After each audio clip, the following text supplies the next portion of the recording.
Bonjour, c'est Françoise Oros. Aujourd'hui, je vais vous parler de la peur.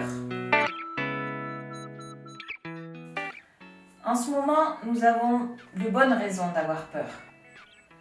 Peur de la situation économique, peur pour certains de perdre leur travail, peur pour notre santé et celle de nos proches, même peur de la mort. Nous avons pris conscience de notre finitude et nous avons pris conscience que nos sécurités n'étaient pas aussi solides que nous croyions. Alors, que faire avec cette peur ? Déjà, la reconnaître. La peur est un sentiment, une émotion utile qui nous prévient d'un danger. Mais elle peut avoir des conséquences délétères. La peur peut nous hypnotiser et nous immobiliser complètement, comme Mowgli avec le serpent K dans le livre de la jungle qui le regarde et qui lui dit qu'il hypnotise et Mowgli est complètement figé. La peur peut aussi provoquer une panique qui nous fait faire n'importe quoi. Il y a aussi des personnes qui réagissent à la peur en faisant comme si le danger n'existait pas. Ce sont peut-être celles qui ont le plus peur en fait. Une autre réaction négative est l'égoïsme, de se dire « après moi le déluge, je m'occupe de moi et puis c'est tout ». Alors que faire avec cette peur ?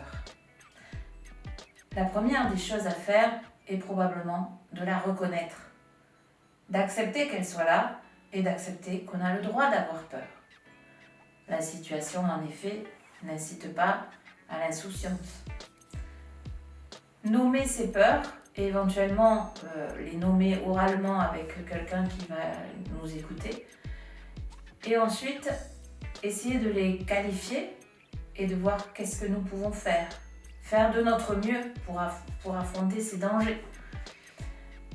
Alors ça va être faire de notre mieux pour les mesures barrières pour empêcher la contagion.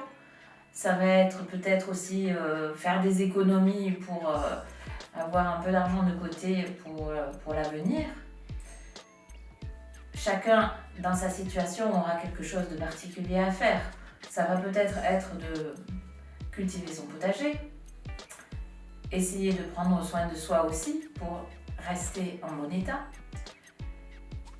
et ensuite s'en remettre à la providence une fois qu'on aura fait de notre mieux. Pour finir sur la peur, je voudrais rappeler cette citation de Martin Luther.